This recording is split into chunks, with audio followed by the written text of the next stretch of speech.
Amen. Amen. Grabe po palakpakan po natin yung Panginoon. Amen. Tunay nga na napakalawak ng pag-ibig at biyaya ng Panginoon sa kanyang mga anak. Hindi natin makontain, hindi natin masukat. Di po ba? Amen, grabe. Sabi nga po, nung nakaraan, ano po yung tinuro ni Pastor? Kung talagang nakinig? Wala. Ano pong title? Amen. Rooting for you. No? The Lord wants us to remember that His love is wide, long, high, and deep. No? He is rooting for us para maging tagapagmana ng kanyang layunin at ng kanyang plano. No? So, kailangan, we must be rooted and established in His love. Amen? Na-refresh na po kayo? Amen. Okay. So, bago po ang lahat, let us bow our head and let us pray. Hallelujah, hallelujah, Lord. Yes, God. Father God, we adore you, God. We worship you. We thank you, Panginoon. Tinataas ka po namin sa aming kalagitnaan, Lord God. Tunay nga, Panginoon, na lahat ng mga taong nagtitiwala sa iyo, O Diyos, pinaparanas mo ang katapatan mo, pinaparanas mo ang kabutihan mo, pinaparanas mo, O Diyos, ang dakilang pag-ibig mo, Panginoon, na sa bawat umaga, ito po ay laging sariwa, O Diyos. Lord, we just want to lift our hands in adoration, Panginoon, nang nagpapasalamat, dinadakila, tinataas ang iyong pangalan sa aming mga buhay, O Diyos. Maraming salamat, Lord God, sa umagang ito, Panginoon. Muli ka pong kumilos sa puso ng bawat isa, Panginoon. Lord, yung salita mo, Panginoon, na amin pong maririnig sa umagang ito, Lord God, nawa, Panginoon, ay magbigay, Panginoon, ng kagalingang spiritual, Panginoon, maging kagalakan, Panginoon, maging pagpapala, O Diyos, at magbibigay ng pagbabago, Panginoon, sa aming mga buhay, Lord God. Na, Lord, mas lalo ka naming mamahalin, Panginoon. Hindi lang sa blessing, Lord God, kundi doon sa pag-ibig mo sa amin na pinaparanas mo lagi, O God. Panginoon, dalangin ko rin, Panginoon, na yung mga salita mo, Lord God, ay maging pagpapala din, Panginoon, sa mga taong makakarinig through online, Panginoon. Na sila po, Panginoon, ay makakaranas din ng iyong dakilang pag-ibig, Panginoon. Lord, ako po na iyong lingkod ay itago mo sa iyong likuran, Panginoon. Ikaw ang mabigyan ng karangalan, O Diyos. Yung mga salita mo lamang, Panginoon, ang lumabas sa aking mga labi, Lord God. Sa iyo po ang papuri, pagsamba sa pangalan po ng iyong anak na si Jesus. In Jesus' name. Amen and amen. Tunay nga po na love is in the air. No?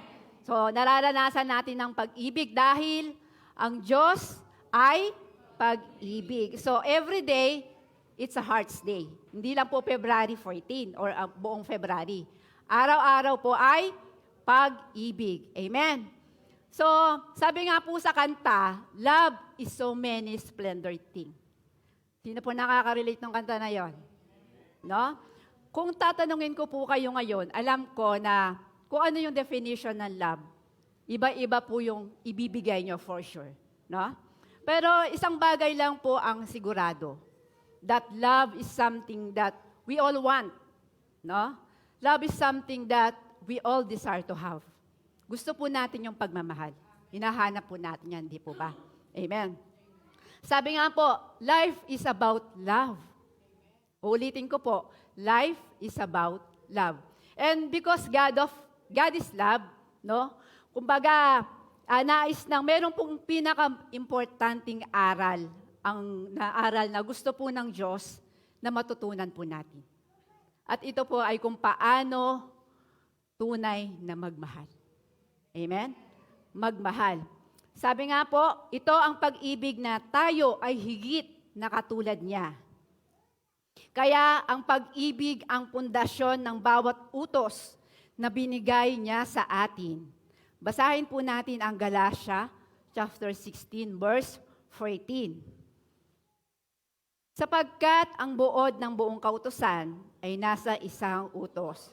mahalin mo ang iyong kapwa gaya ng iyong sarili. Amen? Learning to love unselfishly, hindi po madaling gawin. Ang pagmamahal na walang pagdaramot, ang pagmamahal na walang pag-iimbot, napakahirap pong gawin. Bakit po? Kasi nature po nating mga tao na makasarili. Amen? Kaya hindi po siya madaling gawin. Kaya nga po, binibigyan tayo ng Diyos ng lifetime or habang buhay para matutunan po natin yung bagay na to, na magawa po natin. Amen? Ang gusto po ng Diyos na mahalin natin lahat. At ang pinaka-importante na gusto po ng Panginoon, na mahalin po natin higit yung mga kapatid natin or mga kapwa natin mananampalataya. Amen? O, basahin po natin ang Galatians chapter 6, verse 10. When we have the opportunity to help anyone, we should do it, but we should give special attention to those who are in the family of believers. So, special attention to those who are in the family of believers. Tayo po yon. Sa palagay niyo po, bakit po kaya ini-insist ng Panginoon na higit dapat na special love or special attention ang ibigay natin sa ating mga kapwa mananampalataya? Bakit kailangan nating maging priority na sila yung mahalin natin? Dahil po, nais po ng Panginoon na tayong mga anak niya ay makilala dahil sa pagmamahal. Sa pagmamahalan. Amen? Ang pagmamahalan natin sa bawat isa, it will be our greatest witness to the world. Di po ba? Example, tayo mga taga-Hope Bataan. Di po ba napakasarap malaman or napakasarap pakinggan na yung positive feedback na sinasabi ng mga tao, ay, yung mga taga-Hope Bataan, akit mo karela, intutong lugod at malasakit. Makikita mo sa kanila na tunay silang nagmamahalan bilang magkakapatid. Di po ba? Napaka-powerful. Hindi na po natin silang, kaya sasabihin nila, sigurado ako, kaya tingin ko parang napakasarap sumama sa kanila. Para napakasarap umattend doon sa church na yon. Di ba? Kasi yung pagmamahalan natin sa bawat isa, ito na yung nangungusap sa kanila. Hindi na natin silang kailangan katukin pa sa bahay. Puntahan. Kasi nakikita nila. Kesa doon sa negative feedback na, ay naku, yung mga taga-Hope Bataan na yan, sila nagsisiraan.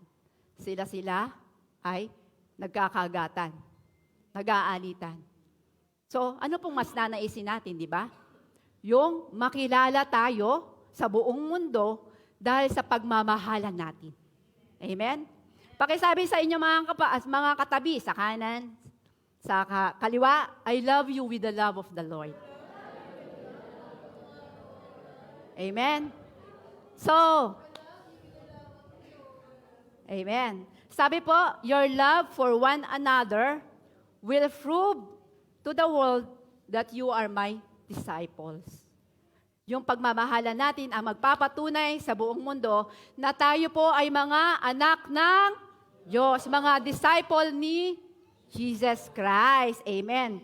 So, gusto po ng Diyos na tayo po ay laging nandoon sa fellowship. Kaya ini-encourage ko po kayo na wag niyong parang iti-take for granted yung mga fellowship like life group, gathering, napakahalaga po. Kasi doon po sa life group, doon po nagbabago ang buhay ng isang tao.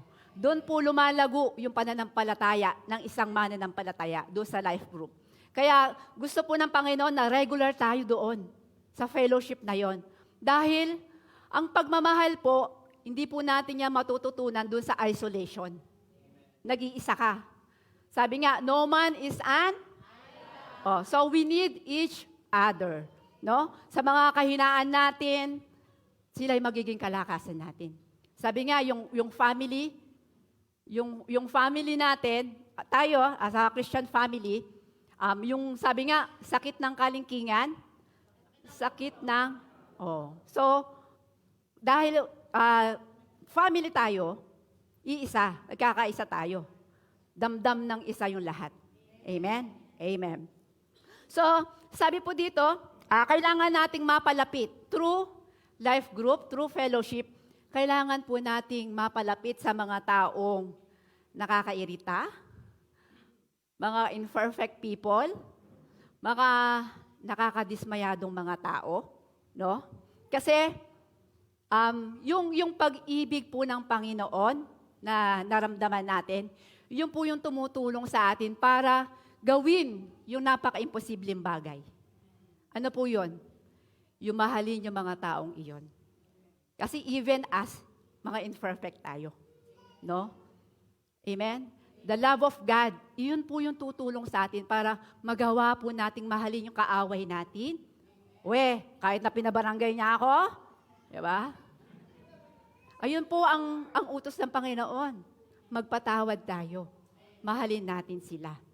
Kasi iyon po ang nais niya, makilala tayo doon sa pagmamahal natin sa ating kapwa. Amen? So sa umaga pong ito, meron po tayong tatlong tatlong katotohanan na malalaman po natin sa umagang ito. So number 1, the best use of life is love. Amen? So, kaya po yung love, kailangan po natin siya maging top priority. No? Kailangan natin siyang maging primary objective. No? At ito yung maging greatest ambition po natin. Amen? Sabi nga po sa Bible, let love be your greatest aim. Tingnan po natin, bakit po kaya? Bakit kaya kailangan nating maging priority yung pag-ibig sa ating mga buhay? So letter A, life without love is worthless. Amen? Ang buhay na walang pag-ibig ay walang kabuluhan. So, basahin po natin yung sinulat ni Pablo sa unang Korinto, verse 13, verse 1 to 3. Chapter 13, verse 1 to 3. Kung makapagsalita man ako sa iba't ibang wika ng mga tao at ng mga anghel, ngunit wala naman akong pag-ibig, para lang akong batingaw na umaalingaw-ngaw o pompyang na tumatagintig. Kung may kakayahan man akong maghayag ng mensahe ng Diyos at may pangunawa sa lahat ng lihim na katotohanan at lahat ng kaalaman, at kung mailipat ko man ang mga bundok sa laki ng aking pananampalataya, ngunit wala naman akong pag-ibig, wala akong kabuluhan. At kahit ipamigay ko man lahat ng aking ari-arian at ialay pati ang aking katawan upang sunugin, kung wala naman akong pag-ibig, wala pa rin akong mapapala. Amen?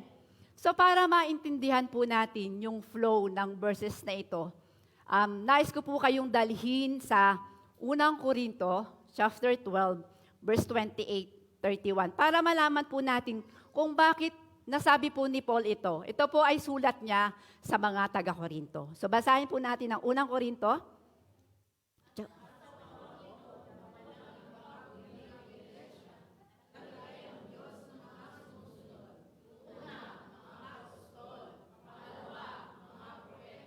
Ikatlo na mga guro.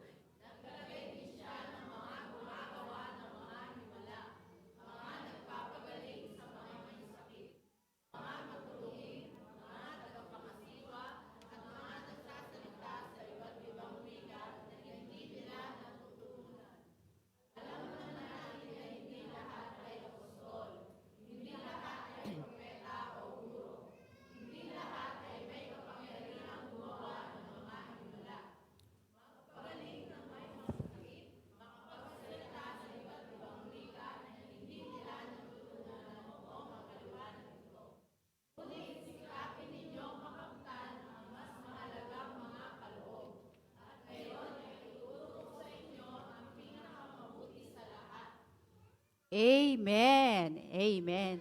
So, iyan po ay sulat po ni Pablo sa mga taga-Korinto, no?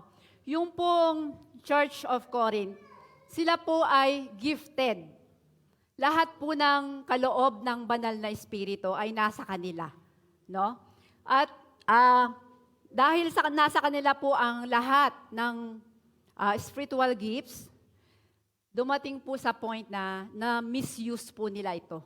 Nagamit po nila ng mali. Instead po na mga kapwa po nila mananampalataya ang makinabang to serve them, ang nangyari po is ginamit po nila sa sarili po nila. Amen? At sila po ay nagkaroon ng talo-talo. Nagtalo-talo po sila. Na sinabi nila or tinanong po nila kay Pablo na, Pablo, sabi niya, ano ba yung pinaka-the best na gift? Ano ba yung pinaka-greatest na spiritual gift? Kumbaga, binigyan po nila ng leveling, no? Ng ranking, ni-rank nila. Kasi nga, na-misuse po nila, no? Naging mayabang po sila doon sa mga pagpapala na binigay po ng Panginoon. Tunay nga, kung basahin po natin uli yung unang Korinto, chapter 13, verse 1 to 3. Ang sabi po, kung makapagsalita man, ito po yung tugon ni Pablo sa kanila. Kung makapagsalita man ako sa iba't ibang wika ng mga tao at ng mga anghel, ngunit wala naman akong pag-ibig, para lang akong batingaw na umaalingaw-ngaw o pompiyang na tumataginting. Kung may kakayahan man akong maghayag ng mensahe ng Diyos at may pangunawa sa lahat ng lihim na katotohanan at lahat ng kaalaman, kung mailipat ko man ang mga bundok sa laki na aking pananampalataya, ngunit wala naman akong pag-ibig, wala akong kabuluhan. At kahit ipamigay ko man ang lahat ng ari-arian at ialay pati ang aking katawan upang sunugin, kung wala naman akong pag-ibig, wala pa rin akong mapapala. So ito po yung tugon ni Pablo doon sa pagtatalo-talo ng mga taga-Korinto, no? Tunay nga po sa atin, napakabigat po ng salitang ito, no? Na parang alaman natin lahat ng lengguwahe ng tao, alaman natin lahat ng lengguwahe ng mga anghel, nasa atin man lahat yung mga spiritual gift, ng talent, nasa iyo na ang lahat. Kabisado mo man ang buong Biblia, kabisado mo man lahat ng mga motivational quotes na alam mo. Pero kung hindi ka nagmamahal, wala po itong kabuluhan. Amen? Kumbaga, para lang po tayong gong or cymbals na maingay. Yan po mga instrument na yan, may mga kasama po mga ibang instrument yan. So kapag sila po ay kasama sa mga instrument, maganda po silang pakinggan. No? Pero kung sila na lang, ang binibigay po nila is ingay na lang.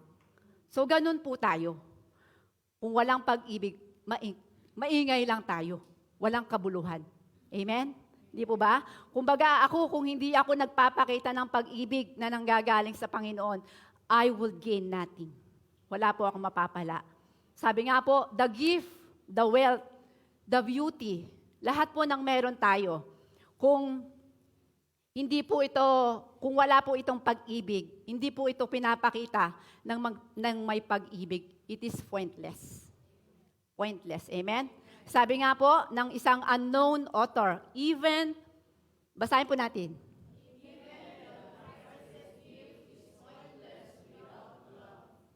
Amen? Nasa iyo man yung priceless gift, but without love, it is pointless.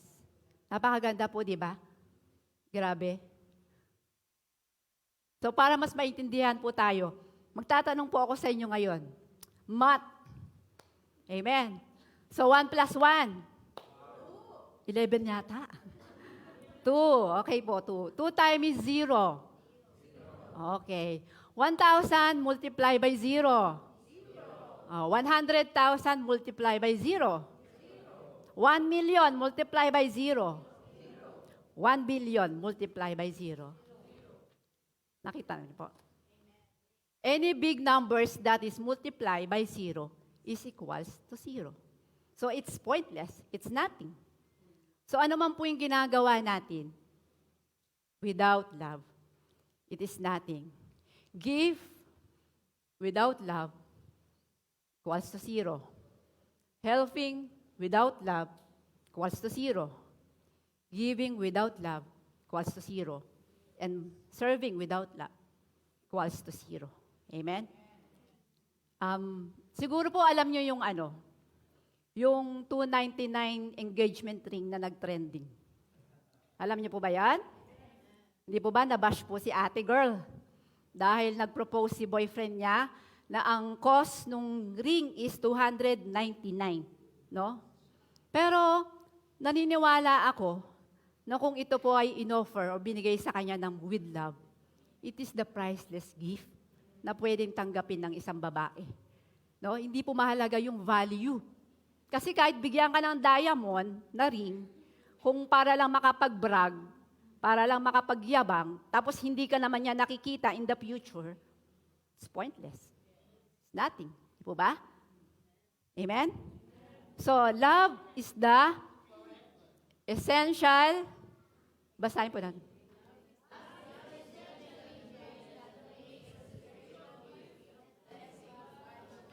Amen?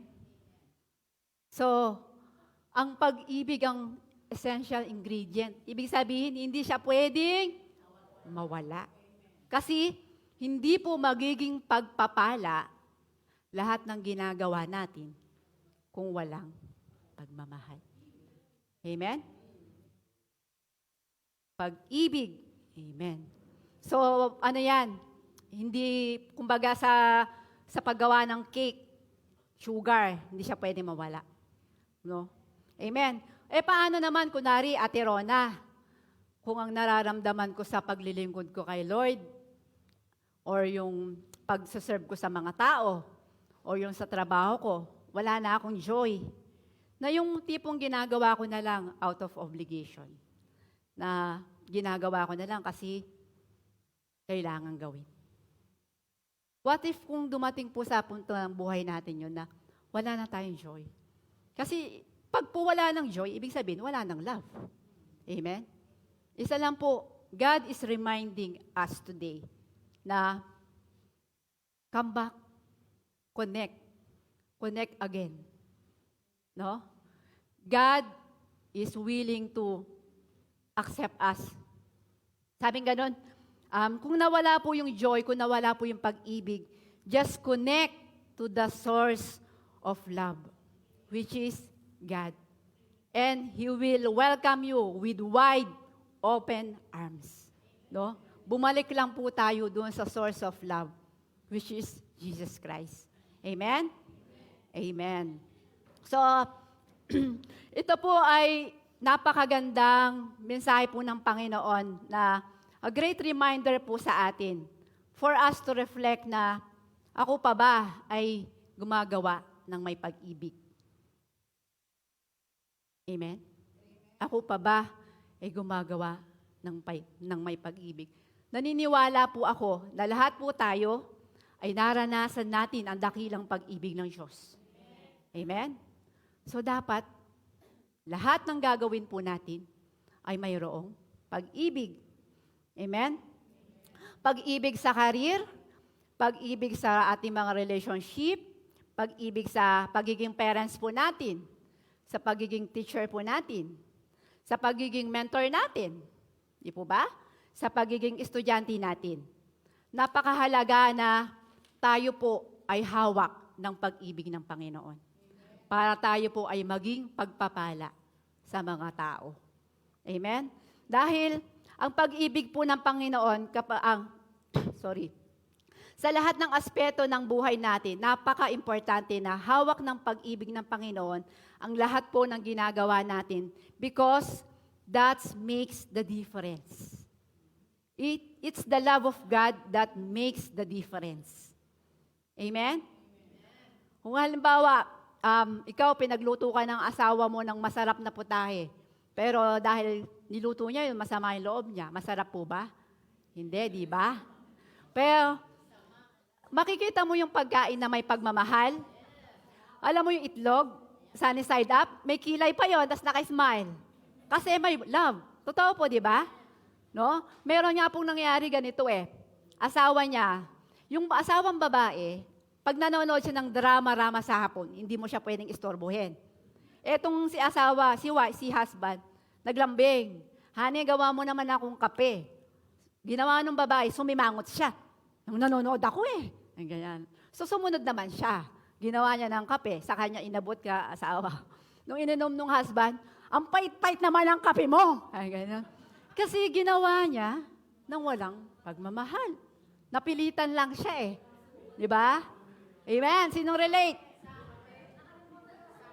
Nakalimutan yung asawa. Amen. Oh. Kaya mga kapatid, let's do everything with love. Do everything with God's love. Because when there is love, there is joy. At kapag mayroong love, may joy, it brings glory to God. Amen. Sabi nga po, to live by God's Spirit, we need to live. Tandaan niyo po yan, ha? Kailangan nating tandaan. To live by God's Spirit, we need to live out of love. Hindi ko pala nasabi yung title natin. Live out of love. Sorry. Yes po, Pastor. Okay po. Kala ko po. Okay, point number 2. Okay? The best expression of love is giving. Grabe. Ako din, naiyak ako dun sa video. No? So, the best expressions of love is giving. Letter A, true love gives. No? Ang Diyos Ama, binigay niya po yung pinaka-precious sa Kanya. Which is Jesus Christ. Binigay niya yung pinakamahalaga para sa Kanya. No? Basahin po natin yung John 3:16. For God so loved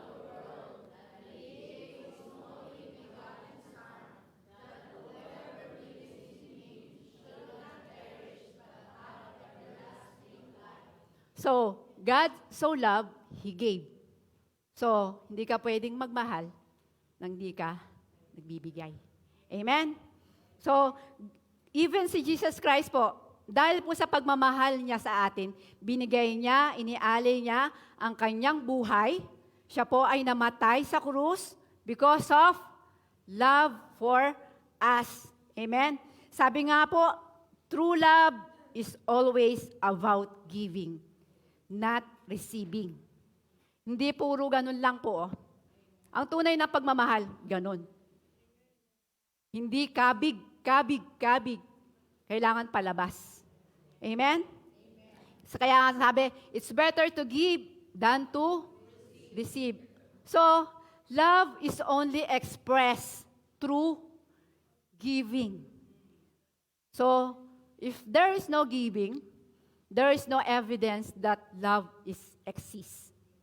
Kung hindi ka nagbibigay, di mo masasabing nagmamahal ka. Amen? Kasi, yun lang yung pwede mong gawin eh. Para ma-express mo yung pagmamahal mo, kailangan mong magbigay. Pero, mga kapatid, alam ko yung nasa isip nyo. Ang iniisip nyo siguro, pera or financial. Hindi po. Material things, hindi po. Marami po tayong ibigay. Halimbawa, yung isa mong kapatid sa mananampalataya, may sakit siya. Wala ka rin naman pera para bilahan mo siya ng prutas. Anong pwede mong ibigay sa kanya? Puntahan mo siya. Pag-pray mo, di ba? Pwede nating ipakita yung pagmamahal natin sa pamamagitan ng gano'n. Or ipagluto mo siya doon sa bahay niya. Ipaglinis mo siya. Kasi may sakit siya eh. Di ba? So, it's not a matter of money. Amen? Paglinis natin ng bahay si Pastor. Amen? So, the only proof of love is giving. Giving is the action that demonstrate love. Sabi nga po ni Robert Louis Stevenson,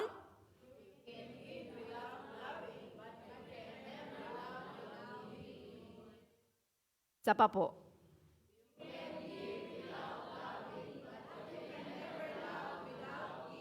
Palakpakan po natin, Panginoon. Amen? Napakaganda po niyan, di ba? Pwede po tayong magbigay ng walang pagmamahal. Pero hindi tayo pwedeng magmahal ng wala tayong binibigay. Amen? Amen.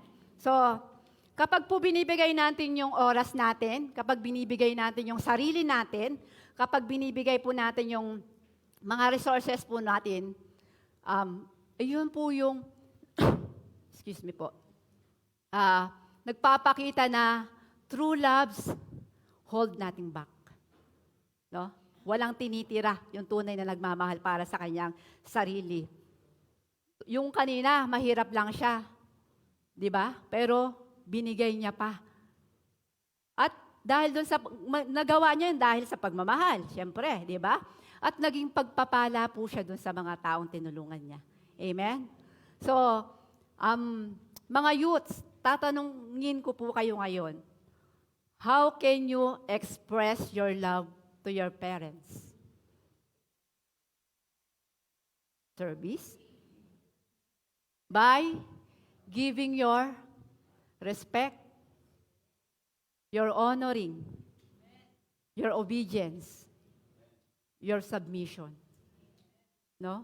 Ayan yung paraan para maipakita nyo sa mga magulang nyo na minamahal nyo sila. Dahil walang masamang or walang plano ang mga magulang nyo na gusto nila na mapahamak kayo. Kaya kung pinagbabawalan kayong mag-boyfriend at mag-girlfriend, para lang sa inyo yun. Amen? Na, di ba napakasarap yung, dahil mahal mo yung magulang mo, Nay, nugasan ko na yung plato. Nay, nagsaing na ako. Di ba? Nagiging pagpapala tayo dun sa family natin. Kaya kung hindi pa sila mga Kristiyano, at dahil dun sa transformation, dahil dun sa love na pinapakita mo sa kanila, sasabihin nila, attend nga ako dun sa church na inatin na ng anak ko. Titinan ko paano siya nagbago. Di ba? So yung action speak louder than words. Amen? O sa mga parents naman po, paano natin makapapakita yung mga pagmamahal natin sa mga anak natin? Lalong-lalo na po sa mga anak natin na nagtatrabaho po sa abroad. Yung mga anak natin na breadwinner. Di ba? Paano natin mapapakita yung pagmamahal natin sa kanila? By simply saying, anak, kumain ka na ba? Na okay ka ba sa trabaho mo? Okay ba yung relationship mo sa mga kasamahan mo? Di ba? Yung mga ganung pangungumusta ba? Na hindi lang yung magchat-chat ka sa anak mo dahil kailangan mo ng pera. Na dahil malapit na yung sahod, kaya mo lang siya naalalang i-chat. So mapaparamdam natin sa mga anak natin yung pagiging considerate natin. Magkaroon po tayo ng konsiderasyon na kung may mga problema mga maliit, dapat hindi na natin lahat pinapapasan sa kanila na, anak, okay na yung problem na yun, wag mo nang intindihin. Nagawa na namin ng paraan. Hindi yung lahat ipapashoulder natin sa kanila. Amen? As a parents, magbigyan po natin ng konsiderasyon yung mga anak po natin na hindi lahat ipapapasan natin sa kanila. No? Amen? Amen. O sa mga husband naman, saka wives, sino po yung nakatanggap ng flowers dito ng Hearts Day? Sino po? Yung mga hindi nakatanggap, hindi kayo mahal ng asawa nyo. Joke lang. Joke lang po. Joke lang. Amen. So, tayo po, husband and wives, mapakita natin yung pagmamahal natin sa pamamagitan ng ating faithfulness, loyalty, submission, at siyempre sahod. Di ba? Amen. Sa Panginoon, sa Diyos, paano natin papapakita yung pagmamahal natin? By giving yung sarili natin, di po ba? Na makapaglingkod sa Kanya. Yung pagbibigay natin ng praise, praying to Him, fasting, reading the Bible, and loving those people around us. At syempre, yung tithing. No? Yung pagkakaloob po natin sa Diyos. Sabi nga po dito, the measure of your giving reveals the measure of your love. So kung maliit lang ang pagbibigay mo, ganun lang din yung sukat ng iyong pagmamahal. Sabi po dito sa John 13:35, basahin po natin.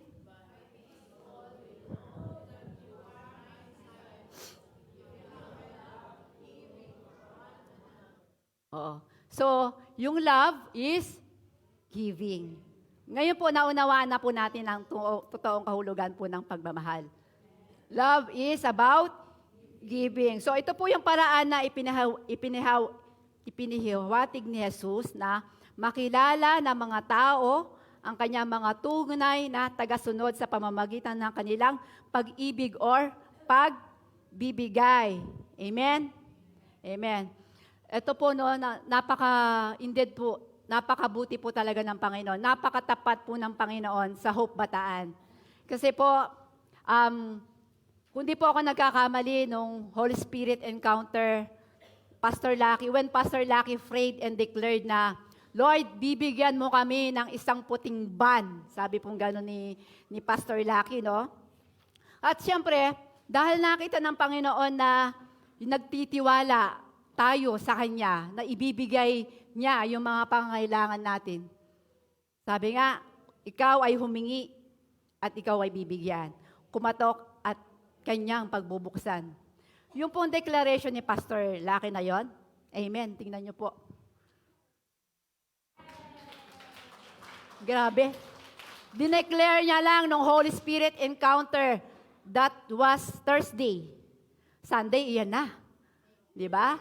So, dahil sa pagmamahal ng Diyos, binibigay niya yung mga pangailangan ng kanyang mga anak. Dahil alam ng Panginoon na kailangan nating magmisyon doon sa malayong lugar.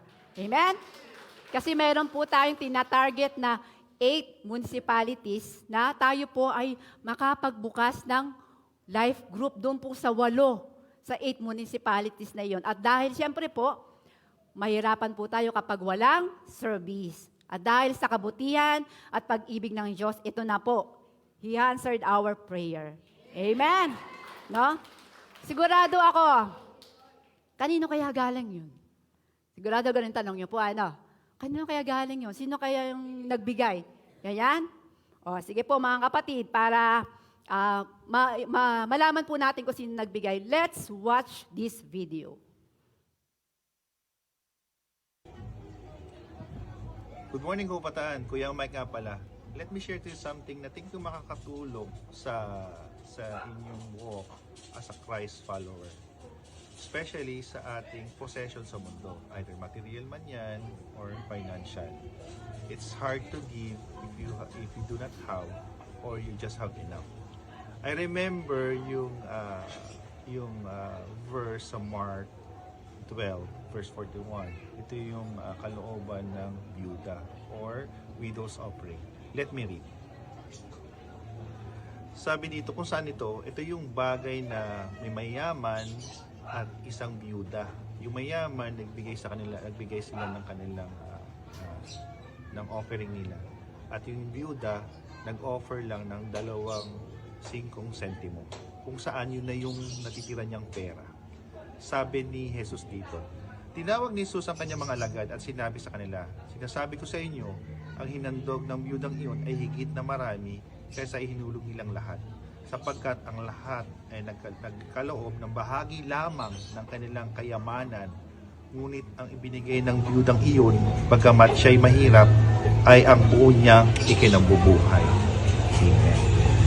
I remember this, etong verse na to, yung my first tithe way back February 27. During that time, ang kumpanya namin nagsasuffer ng matinding pagsubok. Yung financial crisis. Wala kaming trabaho.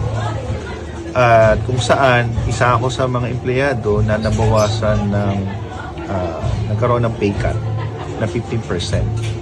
And that month, the Lord talked to me before that night. At in-encourage niya ako mag-tithes. Can you trust me on this? Or test me on this? Sabi ko, Lord, paano ako mag-tithe? Alam mo, you know, na meron akong 15% pay cut and you want me to tithe another 10%. So that's total 25%. So just imagine, negative talaga. Kasi saktuhan na, that time, wala naman akong gaanong ipon. And the Lord really convicted me. Can you trust me on this? And finally, I gave up. But I still appealing. May reservation pa din. Lord, I want you to to confirm that you will take care the rest of my life. And that night, I'm able to sleep. And less than 24 hours to a fellow believer, the Lord speak to her. While she was worshiping and singing the song of Elevation Church, Your Promises, doon inimpress ni Lord yung about my time. Let me read to you yung lyrics ng song. When the weight of the world begins to fall, on the name of Jesus I will call. For I know my God is in control, and His purpose is unshakable. Doesn't matter what I feel, doesn't matter what I see, my hope will always be in your promises to me. Now I'm casting out all my fear, for your love has set me free. My hope will always be in your promises to me. As I walk into the days to come, I will not forget what you have done, for you have supplied my every need, and your presence is enough for me. Amen. So it's really hard to trust God, especially if you want to control. And that month, I submitted wholeheartedly.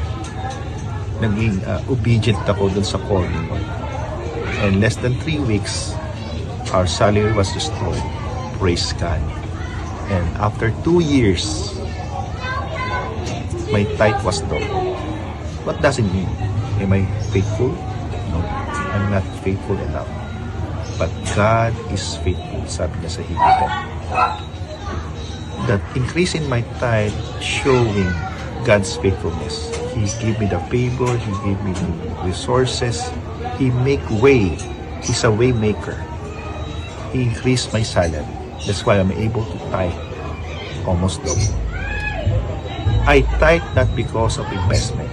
I tithe because of Lordship, of partnership, His sovereignty in my life.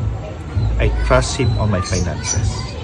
So, itong bagay na to is really tough. But I am testifying to you because I experienced it. Not only on this situation, I have more testimony to share. Pero ito yung unang-unang nagpapatotoo ng faithfulness ni God. It's really easy to give when you have a lot.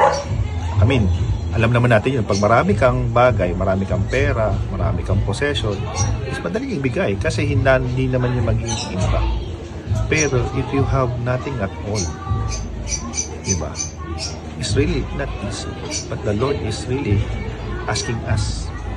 So, it's the best time for us to partner with God if you have nothing at all. The Lord may ask you now, can you trust me on this? Amen. Amen and amen. Grabe po, no? Napakaganda po nung sinabi.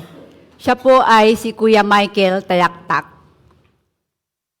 Na nagtatrabaho po siya sa Singapore. Napakaganda po ng sinabi niya na it's hard to give when you don't have. Diba? Pero dahil po sa challenge na binigay ng Panginoon, no? Nagtiwala po siya doon sa faithfulness ng Diyos sa kanilang buhay na mahirap pong ibigay ang isang van. Mabigat po, di po ba? Pero sabi niya nga po, na-experience niya yung love and faithfulness ng Diyos sa kanilang mga buhay. Totoo din yung sinabi niya na madaling magbigay kapag marami. Pero yung hawak mo na lang, or kung wala ka, ayun ang pinakamahirap, yung ibigay mo kung ano yung wala ka. Sila po, wala silang sasakyan. Binigay na po nila sa Hope Bataan. Kasi naniniwala po sila na magagamit po ito para marami pa po mga kaluluwa ang maabutan po ng gospel. Amen? Amen. Amen. So, kaya ngayon mga kapatid, God is challenging us today na sabi niya nga po, anak, can you trust me on this? Na yung tipong wala tayo pero willing pa rin tayo magbigay, no? Para sa Panginoon. Dahil sabi niya nga, ibabalik ng Diyos. Alam niyo po ba yung presyo ng ban na yon? Higit pa po doon yung binalik ng Diyos sa kanya. At yung asawa niya po ay na-promote pa sa kanyang trabaho. Amen. God is faithful. Amen. Amen. Amen. So, punta na po tayo sa letter V. Give or share the salvation. Amen. So, mapapakita po natin we can express our love sa pamamagitan po ng pagbibigay or pagbabahagi po ng kaligtasan. Sa mga mahal po natin sa buhay, mga anak natin, mga magulang natin, mga kapitbahay po natin, bakit hindi po natin ibahagi sa kanila yung pagmamahal na nararamdaman po natin sa bawat araw sa buhay po natin? Kasi po kung talagang mahal po natin yung mga taong ito, no, ibabahagi po natin sa kanila si Jesus. Ibabahagi po natin sa kanila yung salvation. Naniniwala po ako na kung tayo ay hindi makasarili, ibabahagi po natin yung buhay na walang hanggan na matatamasa po natin pagdating ng panahon. Amen? So, tayo po ay maging sharer, giver and sharer ng salvation. Amen? So, number 3, the best time to love is now. Basahin po natin ang Galatia chapter 6 verse 10. Kaya nga sa tuwing may pagkakataon, gumawa tayo ng kabutihan sa lahat ng tao, lalo na sa mga kapatid natin sa pananampalataya. Efeso 5 verse 16, huwag ninyong sayangin ang panahon nyo. Gamitin nyo ito sa paggawa ng mabuti. Dahil maraming gumagawa ng kasamaan sa panahong ito. Kawikaan chapter 3 verse 27 to 28. Hanggat makakaya mo, tulungan mo ang mga dapat tulungan. Huwag mo nang ipagpabukas pa kung kaya mo namang silang tulungan ngayon. Amen?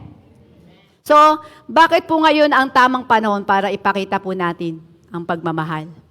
Dahil hindi po natin alam kung hanggang kung kailan tayo magkakaroon uli ng pagkakataon. Amen?